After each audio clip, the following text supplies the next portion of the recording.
Salut à tous, aujourd'hui nous sommes le lundi 8 avril et avant de vous parler du DS de physique-chimie, je vais vous parler bien sûr de la journée. Donc pour faire vite fait, on a fait deux chapitres en maths parce qu'il y en a un qui nous a distribué qui faisait 5 pages, on est resté 10 minutes dessus, c'est celui sur les espaces affines. On a lu la définition, on a fait c'est bon, on passe au chapitre d'après. Enfin, c'est pas qu'il n'y a rien à dire en fait sur les espaces affines, c'est juste qu'il nous a dit au programme de prépa, il y a très peu de choses et vraiment c'est quelque chose d'intéressant en général, mais c'est pas au programme de prépa, on va dire, il y a juste une toute petite partie qui y est, donc juste savoir la définition. Bon. Donc voilà, et après on a attaqué le chapitre numéro 14 sur les intégrales de Riemann. Après physique-chimie, on a eu 3 heures de physique-chimie, aujourd'hui on n'a pas eu SI. Donc on a fait le chapitre 4 de thermo, enfin on l'a bien commencé. Le prof a pour projet de le terminer jeudi. Donc ça veut dire des exercices pour s'entraîner vendredi et partir en vacances avec le 5e chapitre de thermo pour s'entraîner. Enfin pour s'entraîner, je veux dire pour le faire en autonomie. Et après, qu'est-ce qu'il y a d'autre dans la journée? Il y a eu 3 heures d'infos, 1 heure en classe entière, 2 heures de TP. Ben voilà, ça s'est bien passé. Pas de colle aujourd'hui. Demain, il y a une colle de maths sur sur les matrices. Ça va faire mal, mais bon, on verra bien ce que ça donne. Concernant le DS de physique-chimie, donc comme je vous ai déjà dit, on a eu les notes. Donc ça se sépare en 4 parties, en thermodynamique, cinétique chimique, équilibre chimique et optique. Donc pour les révisions, j'avais révisé thermodynamique, cinétique chimique et équilibre chimique. Et optique, j'avais fait l'impasse parce que vraiment, comme je vous avais dit, il y avait beaucoup trop de choses, je pense. Et voilà. Donc au final, j'ai réussi à avoir 8 sur 20. Et ça me fait 23e sur 41. Donc ça fait que je suis à la moitié de la classe. Donc honnêtement, personnellement, je suis très content. Je crois que c'est ma deuxième meilleure note de l'année. C'est pas ouf en termes de notes, je veux dire, mais en classement, je suis à la moitié de la classe. Ça, c'est pas mal. Et par contre, c'est en répartition des points que j'étais assez surpris. Donc thermodynamique, l'exo numéro 1, il était sur 14 points. J'ai réussi à avoir 10,60. Et la moyenne de classe était à 7,87, donc j'ai carburé et je m'y attendais pas autant sur la thermo.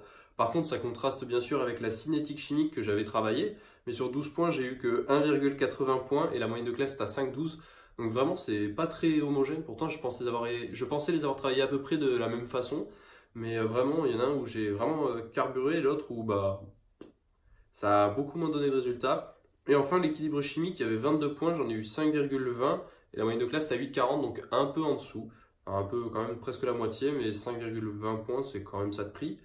Et l'optique, il y avait 25 points qu'on pouvait obtenir, la moyenne de classe était à 3,25 et j'ai réussi à faire 3,40, donc c'est vrai que aussi j'étais surpris, j'ai réussi à faire un peu mieux que la moyenne de classe sur un chapitre que j'avais pas révisé. Bon, c'est comme ça arrive, parfois il y a des questions, c'est pour ça que quand je fais parfois des DS où j'essaye de gratter des points à droite à gauche, là je pense, ouais je voyais des 0,40, des trucs comme ça, ça permet d'avoir des petits points bonus, enfin pas bonus vu qu'on les obtient on va dire de la manière légale, mais il faut essayer de gratter des points quand on ne sait pas. Genre, si on a des idées ou des traces d'idées, c'est pas parce que vous n'avez pas le bon résultat que vous devez vous dire je fais rien, j'ai pas le bon résultat à la fin. Essayez, faites des démarches, faites des traces de recherche et vous verrez bien ce que ça donne. Parfois ça peut donner des résultats, parfois non. Donc voilà, DS de physique chimie, 8 sur 20, 23 sur 41. Ça va, ça va. Enfin, personnellement, je suis satisfait. Je vais pas dire oui, c'est la meilleure note de mon année, oui, c'est la pire non plus. C'est une note, on va dire, ce qui me satisfait. Et concernant le DS de SI, vu qu'on n'a pas eu SI aujourd'hui, on n'a pas eu les DS. On l'aura sûrement dans la semaine, demain ou avant les vacances, ça c'est sûr.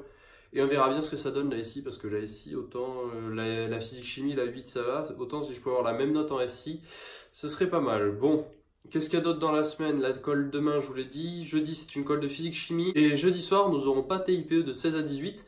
Nous aurons une conférence sur les ondes et la lumière, il me semble. Faudra que je vérifie, je suis plus sûr du thème. Mais je sais qu'on ne fait pas TIPE et à la place, on doit aller à la conférence. Je pense que ça va être intéressant. J'en avais déjà fait une conférence en début d'année sur la chimie et le tableau périodique. J'avais trouvé ça super intéressant, on n'en fait pas souvent. Et là, d'en faire une deuxième, je pense que ça va être cool. Donc je vous tiendrai au courant jeudi soir comment ça s'est passé. Et vendredi, personnellement, dans notre zone, ce sera les vacances. Donc je vous souhaite à tous de passer une bonne soirée, travaillez bien et on se retrouve demain. Ciao tout le monde!